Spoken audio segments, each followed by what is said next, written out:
السلام عليكم ورحمة الله وبركاته. إن الحمد لله نحمده ونستعينه ونستغفره ونعوذ بالله من شرور أنفسنا ومن سيئات أعمالنا.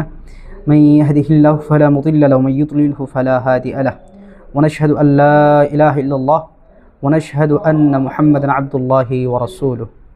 أما بعد فأعوذ بالله من الشيطان الرجيم. بسم الله الرحمن الرحيم. قل هل يستوي الذي يعلمون والذين لا يعلمون. আলহামদুলিল্লাহ, প্রশংসা জ্ঞাপন করছি সেই মহান রব্বুল আলামিনের দরবারে, যার অশেষ অনুগ্রহে অনুকম্পায় ধারাবাহিকভাবে প্রতিদিনকার নেই আমরা আজকেও সহজ সিয়াম শিক্ষা কোর্সে উপস্থিত হওয়ার তৌফিক পেয়েছি। সবাই বলে আলহামদুলিল্লাহ। দুরূদ ও সালাম বর্ষিত হোক পৃথিবীর শ্রেষ্ঠ আদর্শ, শ্রেষ্ঠ মহামানব রাসূল করিম সাল্লাল্লাহু আলাইহি ওয়াসাল্লামের উপর। সবাই বলে আল্লাহুম্মা সাল্লি আলাইহি আল্লাহুম্মা বারিক আলাইহি। এটা কলম আনি দাও, কলম আনো, এটা কলম। সম্মানিত সহজ সিয়াম শিক্ষা কোর্সে অংশগ্রহণকারী মা বোনেরা, আল্লাহ সুবহানাহু ওয়া তাআলা পবিত্র কোরআনে এই যে আপনারা এলেম চর্চার মজলিসে বসেছেন বা এলেম অর্জনের একটা মাধ্যমে বসেছেন, সে ব্যাপারে আল্লাহ সুবহানাহু ওয়া তাআলা বলছেন যে কুল হাল ইয়াস্তাউইল্লাযী ইয়ালামুনা ওয়াল্লাযীনা লা ইয়ালামুন। বলো, যারা জানে এবং যারা জানে না তারা সবাই কি সমান? অর্থাৎ আল্লাহ সুবহানাহু ওয়া তাআলা যারা জানে, এখানে এই ধরনের প্রশ্ন উল্লেখ করে বুঝিয়েছেন যে যারা জানে তারা হচ্ছে মর্যাদাবান, সম্মানিত। এবং অন্য জায়গায় আল্লাহ সুবহানাহু ওয়া তাআলা যারা জানে তাদেরকে জীবিত বলেছেন, আর যারা জানে না তাদেরকে মৃত বলেছেন। অন্য এক জায়গায় আল্লাহ সুবহানাহু ওয়া তাআলা বলছেন ইরফাইল্লাহুল্লাযীনা আমানু মিনকুম ওয়াল্লাযীনা উতুল ইলমা দারাজাত। তোমাদের মধ্য থেকে যে ব্যক্তি ঈমান আনয়ন করেছে এবং যাদেরকে জ্ঞান দান করা হয়েছে, আল্লাহ সুবহানাহু ওয়া তাআলা তাদেরকে মর্যাদায় উচ্চ করবেন। এর মানে হচ্ছে, একটু সময় নিচ্ছি, ফ্যান্টোনিক্স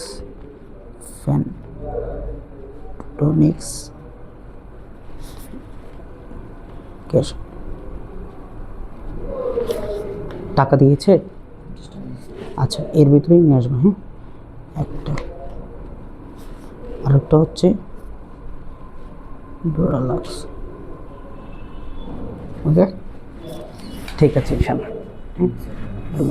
এটা অল্প আনলে হবে। আফওয়ান, একটু একজনের সাথে কথা বলতে হয়েছে। আল্লাহ সুবহানাহু ওয়া তাআলা পবিত্র কোরআনে এই যে ইলমের মর্যাদা দিয়েছেন, কোন ইলমের মর্যাদা দিয়েছেন? এটা নিঃসন্দেহে শরীয়তের ইলম, আর ওইটুকু ইলম যতটুকু আল্লাহ সুবহানাহু ওয়া তাআলা ফরজ করেছেন। আর সিয়ামটা হচ্ছে ফরজ ইলমের অন্তর্ভুক্ত। সিয়ামটা ফরজ ইলমের অন্তর্ভুক্ত এই কারণ সিয়ামটা ইসলামের 5টি স্তম্ভের একটি। আর আলহামদুলিল্লাহ আপনারা সেই ইলম চর্চায় বসেছেন। সম্মানিত অংশগ্রহণকারী মা বোনেরা, আমরা প্রথম এবং দ্বিতীয় ক্লাস, এই দুইটা ক্লাসে 5টা মাসালা জেনেছি। 5টা মাসালা। প্রথমত হচ্ছে সিয়ামের পরিচয় জেনেছি, এরপরে আমরা জেনেছি সিয়াম ফরজ, সিয়াম যে ফরজ, সিয়ামের বিধান যে ফরজ, এর দলিল জেনেছি। এরপরে আমরা সিয়ামের রুকুন জেনেছি। এরপরে আরও অনেকগুলো বিষয় আমরা জেনেছি।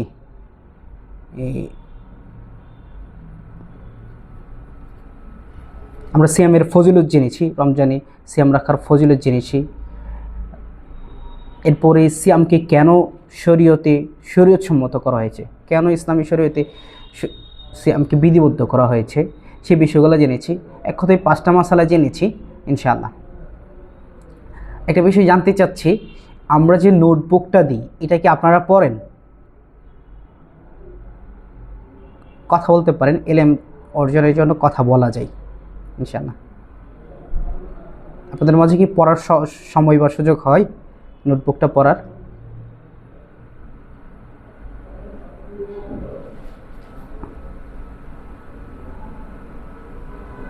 জি জি, গ্রুপে দেওয়া হয়। আপনি কি আজকে প্রথম ঢুকেছেন?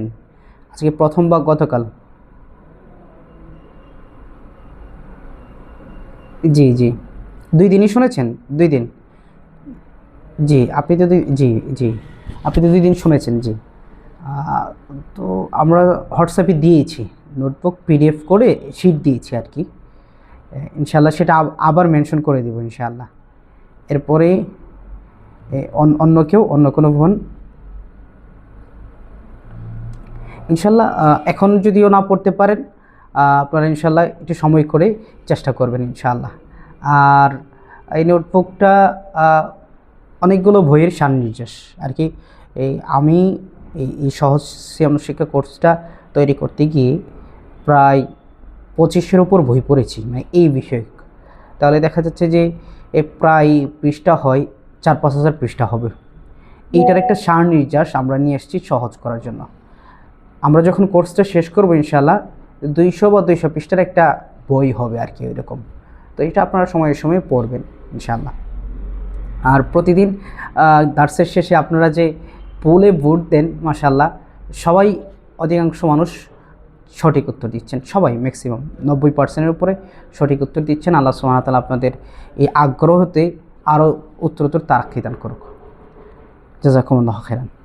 তাহলে আজকের ক্লাস শুরু করতে যাচ্ছি। আজকে ষষ্ঠ মাসালা, প্রথম পরিচ্ছেদের ষষ্ঠ মাসালা হিসেবে আমরা আজকে জানব সিয়ামের অতীত এবং বর্তমান ইতিহাস। যদিও আমরা সংক্ষিপ্ত আকারে সিয়ামের কিছু ইতিহাস জেনেছিলাম। প্রাচীন যুগ থেকে নিয়ে আমাদের ইসলামী শরীয়ত পর্যন্ত, অর্থাৎ যত নবী রসুলগণ মুহাম্মদ সাল্লাল্লাহু আলাইহি ওয়াসাল্লামের আগে গিয়েছেন, সেই সকল নবীদের থেকে নিয়ে আমাদের ইসলাম ধর্মের শেষ নবী মুহাম্মদ সাল্লাল্লাহু আলাইহি ওয়াসাল্লাম পর্যন্ত সকল নবীদের শরীয়তে রোজার বিধান ছিল, সিয়ামের বিধান ছিল। আমরা যে রমজানে সিয়াম রাখি, তাহলে এটা সব নবীদের জামানায়, সব নবীদের উম্মতের মাঝেই ছিল। এর বড় দলিল ইয়া আইয়ুহাল্লাযীনা আমানু কুতিবা আলাইকুমুস সিয়াম কামা কুতিবা আলাল্লাযীনা মিন ক্বাবলিকুম লাআল্লাকুম তাত্তাকুন, যে হে ইমানদারগণ, তোমাদের উপর সিয়ামকে ফরজ করা হয়েছে।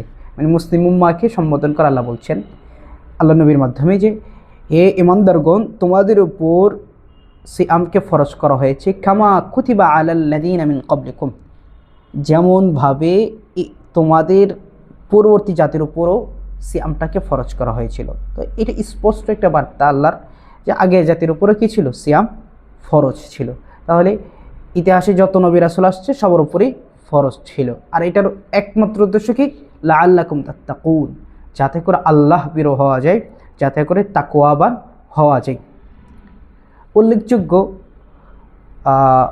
ইহুদি ধর্ম বর্তমানে যেটা অবশিষ্ট আছে, যদিও ইহুদি ধর্ম বর্তমানে অচল, কেউ যদি ইহুদি ধর্ম মানে তাহলে তিনি জান্নাত পাবেন না, বিধর্মী হিসাবে, বেঈমান হিসাবেই ইসলামী শরীয়তে পরিগণিত হবেন। কারণ ইহুদি ধর্মটা বিলুপ্ত হয়ে গেছে। ইহুদি ধর্মটা কী হয়ে গেছে, বিলুপ্ত হয়ে গিয়েছে, রহিত হয়ে গিয়েছে। যদিও ইহুদি নামে তখন কোনো ধর্ম ছিল না।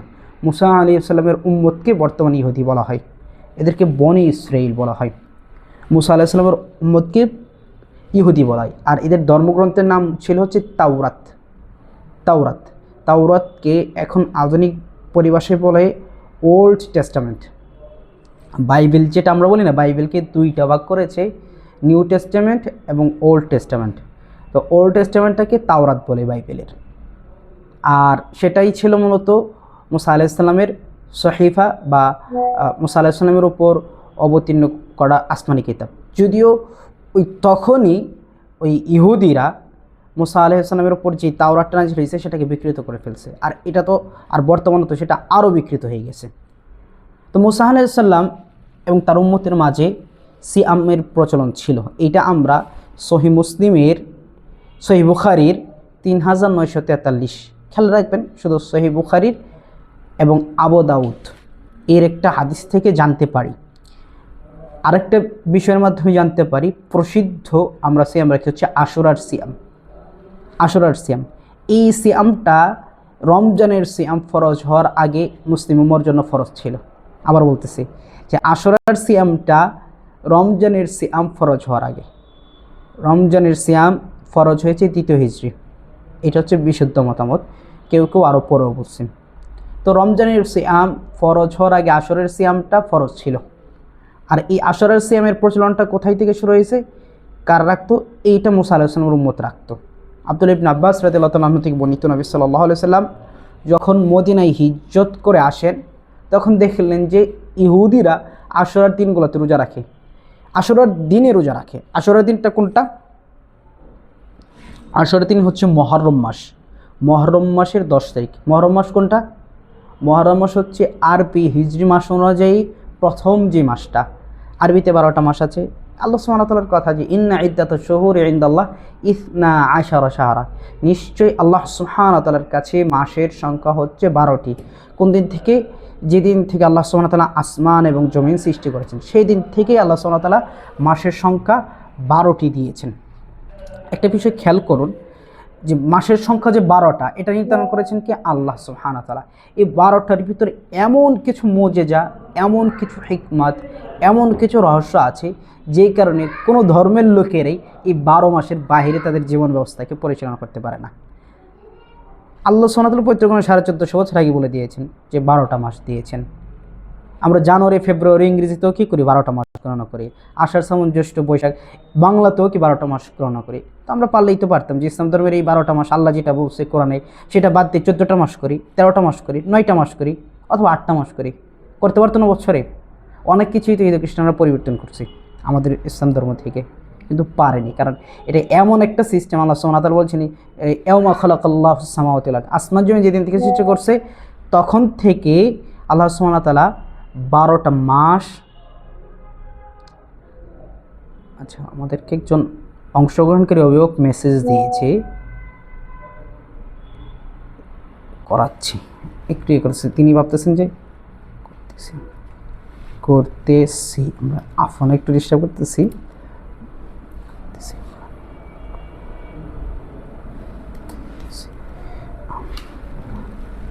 যে ক্লাস করাচ্ছে কিনা তুমি বুঝতে পারতেছেন না। জাফন, আমরা যেই আলোচনাটাই ছিলাম যে আল্লাহ সুবহানাহু ওয়া তাআলা পবিত্র কোরআনে বলেছেন যে আসমান জমিন যেদিন থেকে সৃষ্টি করেছেন সেদিন থেকে আল্লাহ সুবহানাহু ওয়া তাআলা 12টা মাস নির্ধারণ করে দিয়েছেন। তো এই যে এই 12টা মাসের বাইরে তো অমুসলিমরা, বিধর্মীরা যেতে পারতো, কিন্তু তারা যেতে পারেনি। এর কারণ হচ্ছে আল্লাহ সুবহানাহু ওয়া তাআলার হিকমা, সৃষ্টির হিকমা, আল্লাহ সুবহানাহু ওয়া তাআলার শরীয়তের ব্যাপকতা, প্রজ্ঞা, এটা হচ্ছে মূল উদ্দেশ্য। আচ্ছা, তাহলে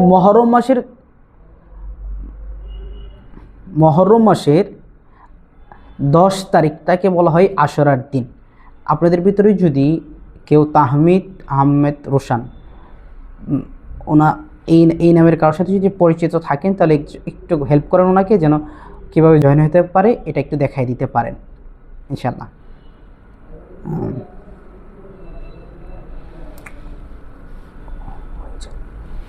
হয়ে যান। আচ্ছা, আমি মেসেজ দিচ্ছি, হয়ে যান। আফন, আপনাদের ডিস্টার্ব হচ্ছে। তাহলে আশুরার সিয়ামের ইতিহাসটা কি? ইসলাম ধর্মের আগে। আর এটা কোন দিন?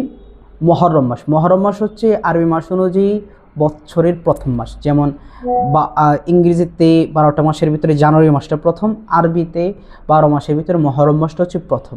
সেই মাসের 10 তারিখকে আশুরার দিন বলা হয়। তো কি দেখেন, আল্লাহ নবী বলতেছেন যে যখন তিনি মদিনায় আসেন তখন দেখতে পান যে আশুরার দিন ইহুদিরা রোজা রাখতেছে। তিনি তাদেরকে জিজ্ঞাসা করলেন যে এটা কিসের জন্য তোমরা রোজা রাখো? তখন তারা বললো যে এটা এমন একটা দিন যে এই দিনে আল্লাহ সুবহানাহু ওয়া তাআলা নাজ্জাল্লাহু মিন বানি ইসরাঈল, যে এই দিন আল্লাহ সুবহানাহু ওয়া তাআলা মুসা আলাইহিস সালামকে বনি ইসরাঈলদের থেকে মুক্ত করেছিলেন। অর্থাৎ ওই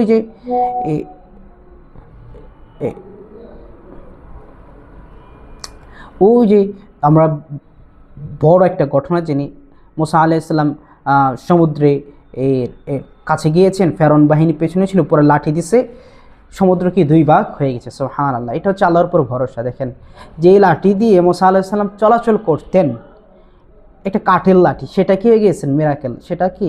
সেটা ছোঁয়াইছে, রাস্তা ভাগ হয়ে গেছে। উপরে যান। উপরে যাও, উপর ওস্তাদরা বলে দিবে কি করতে হবে, যাও। আফওয়ান, তাহলে মুসা আলাইহিস সালামের লাঠির মাধ্যমে যে আমরা যে প্রসিদ্ধ ঘটনাটা জানি, মুসা আলাইহিস সালামের সঙ্গীরা নদী পার হয়ে যায়, আর ফেরাউন আলাইহিস সালাম আস্তাগফিরুল্লাহ, ফেরাউন কি করে, ডুবে যায়। তো সেই ঘটনা কি উল্লেখ করছে, সেই ঘটনার পর থেকে বনি ইসরায়েল জাতি কি করে আশুরার সিয়াম রাখে। এরপরে যখন আল্লাহ নবী সাল্লাল্লাহু আলাইহি ওয়াসাল্লাম মদিনায় আসেন, এই ঘটনা জানেন, এরপর থেকে তিনি বলেন যে তাহলে আমরাও কি করব, সিয়াম পালন করব, আমরাও কি করব, সিয়াম পালন করব। তখন থেকে এই ইসলাম ধর্মে আশুরার সিয়াম চালু ছিল এবং ফরজ ছিল, যতদিন না পর্যন্ত রমজানের সিয়াম ফরজ হয়। তাহলে এটা খেয়াল রাখেন, আশুরার সিয়াম কি ছিল, ইসলাম ধর্ম ফরজ ছিল যতদিন না রমজানের সিয়াম ফরজ হয়। রমজানের সিয়াম ফরজ হলে আশুরার সিয়ামটা আমাদের জন্য নফল হয়ে যায়। আর এই সিয়ামটা আসে কোথায়, ইহুদিরা পালন করত। 2, দাউদ আলাইহিস সালাম অর্ধেক বছর রোজা রাখতেন। দাউদ আলাইহিস সালামের উপর জাবুর কিতাব নাজিল হয়েছিলেন, সেটা আরও আগে। তাহলে ইতিহাসে আমরা দুইজন নবী নাম পাইলাম, আরও নবীরা আছেন। এর দলিল কি, আন আব্দুল্লাহ ইবনে আমর قال لرسول الله صلى الله عليه وسلم احب الصيام الى الله صيام داود كان يصوم يوما ويفطر يوما। যে আব্দুল্লাহ ইবনে আমর রাদিয়াল্লাহু তাআলা আনহু বলেন, নবী সাল্লাল্লাহু আলাইহি ওয়াসাল্লাম বলেছেন, একজন বিখ্যাত সাহাবী, তিনি বলছেন যে আহাব্বুস সিয়াম ইলাল্লাহ, আল্লাহ সুবহানাহু ওয়া তাআলার কাছে পছন্দনীয় সিয়াম হলো দাউদ আলাইহিস সালামের সিয়াম। কানা ইয়াসুমু ইয়াওমান ওয়া ইফতিরু ইয়াওমান, তিনি কি করতেন, একদিন সিয়াম পালন করতেন আর আরেকদিন সিয়াম ছেড়ে দিতেন। তো এই হিসাবে দেখা যায় 365 দিনের ভিতরে তিনি অর্ধেক সিয়াম পালন করেছেন।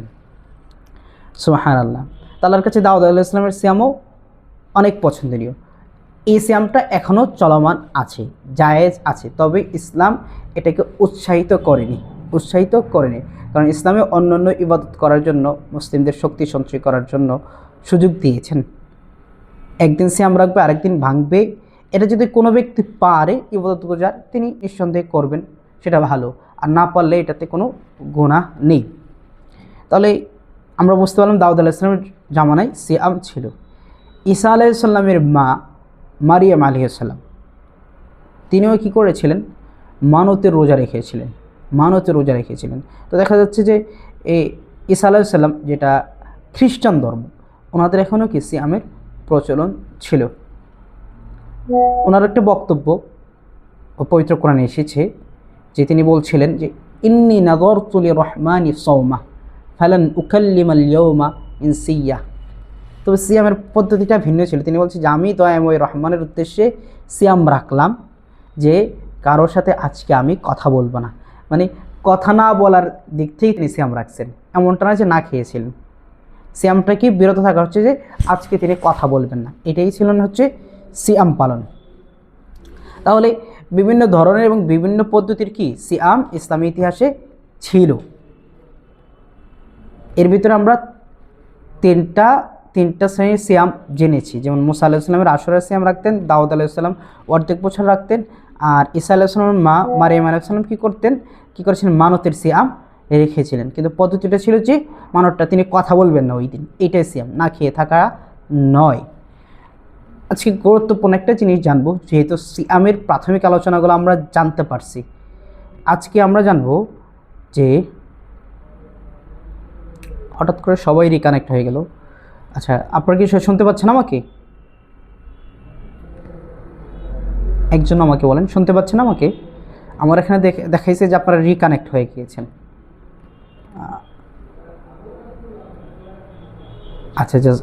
আচ্ছা আমার এখানে সমস্যা। আচ্ছা, জাযাকুমুল্লাহ খাইরান।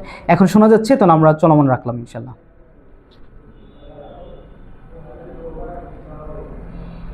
আচ্ছা তাহলে এটা আমার এখানে সমস্যা করতেছে, এখন ঠিক আছে, আমরা বলবো।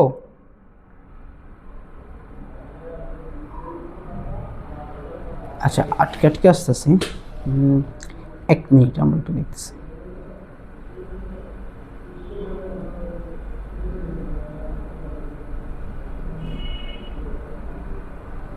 জাযাকুমুল্লাহু খাইরান।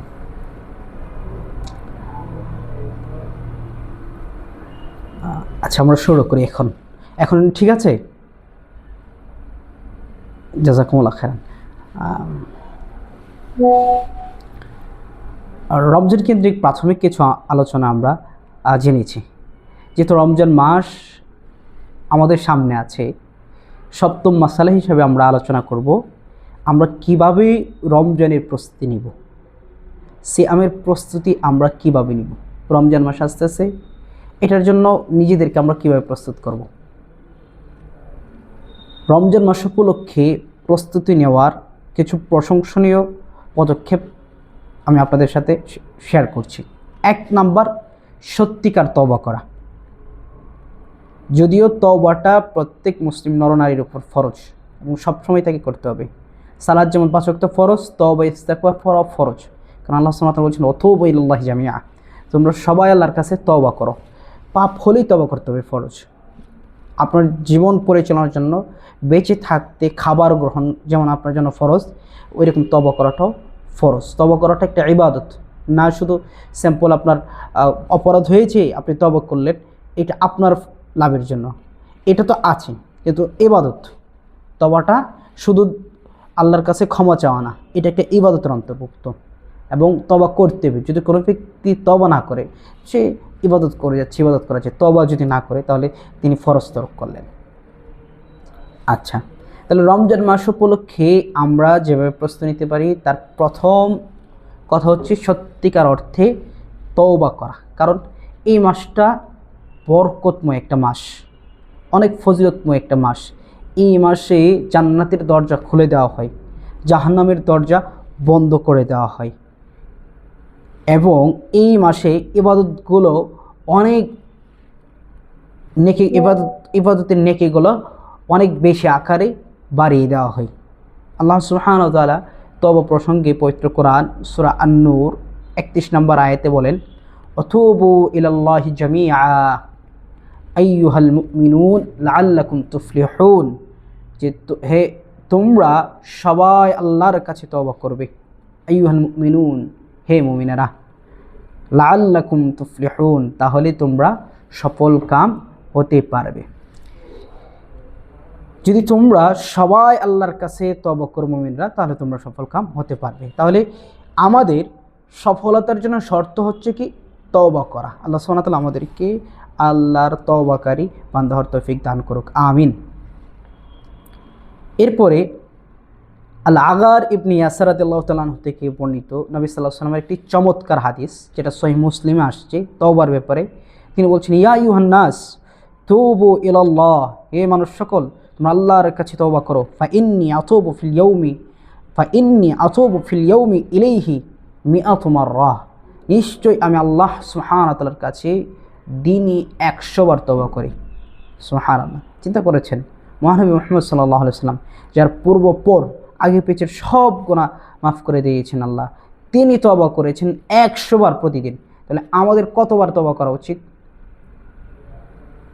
আর আমাদের তো পূর্ব গুনাহ ক্ষমা নাই, আর পাপের ভিতরে আছি, পাপের সাগরে আছি। পাপ না করতে চাইলে পাপ অটোমেটিকলি হয়ে যাবে। তো আমাদের কতবার তওবা করতে হবে, নিজেকে নিজে আমরা প্রশ্ন করি। আল্লাহ সুবহানাহু ওয়া তাআলা আমাদেরকে তওবা করার তৌফিক দান করুক, আমিন। তাহলে রমজানকে কেন্দ্র করে আমার প্রথম প্রস্তুতি হবে হচ্ছে সত্যিকার অর্থে তওবা করা, যে আল্লাহ, আমি আমার সকল পাপ থেকে আপনার কাছে তওবা করছি, ছোট পাপ বড় পাপ। এই রমজানে আমাকে নেককার বান্দা বানিয়ে। কারণ রমজান মাসটাই এমন একটা গুরুত্বপূর্ণ মাস, এই মাসে যদি আপনি আপনার গুনাহকে ক্ষমা না করাতে পারেন, তাহলে ফেরেশতার লানত আপনি পাবেন। আপনি যদি এই মাসে আপনার গুনাহকে ক্ষমা না করাইতে পারেন, ফেরেশতাদের লানত পায়। একটা হাদিস আছে, আল্লাহ রাসূল সাল্লাল্লাহু আলাইহি সাল্লাম মিম্বারে যখন ওঠেন, একটা মিম্বারের 3টা সিঁড়ি, যখন তিনি মিম্বারে ওঠেন তখন জিবরাইল আলাইহিস সালাম আমিন বলেন। দ্বিতীয় সিঁড়িতে ওঠেন, জিবরাইল আলাইহিস সালাম আমিন বলেন। তৃতীয় সিঁড়িতে ওঠেন, জিবরাইল আলাইহিস সালাম কী করেন? আমিন বলেন। তখন জিবরাইল আলাইহিস সালাম একটা দোয়া করেন আর আল্লাহ নবী সাল্লাল্লাহু আলাইহি ওয়াসাল্লাম আমিন বলেন। তখন সাহাবারা জিজ্ঞাসা করেন যে যে হেলা রসুল আপনি 3বার দেখলাম সিঁড়িতে ওঠার সময় আমিন বললেন, এর কারণ কি? তো প্রথমত জিবরাইল আলাইহিস সালাম বললেন যে যে ব্যক্তি রমজান পাইল, আল্লাহ রসুল বলেন তখন যে ব্যক্তি রমজান পেল অথচ তার গুনাহ ক্ষমা করাইতে বলেন না, সে ব্যক্তি ধ্বংস হোক। সে ব্যক্তি কী হোক?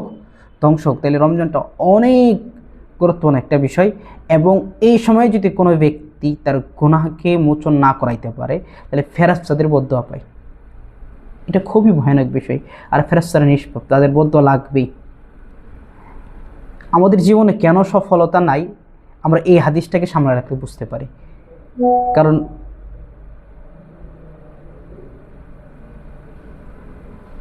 যার ফলে, আচ্ছা নেট কি সমস্যা হচ্ছে আমাদের?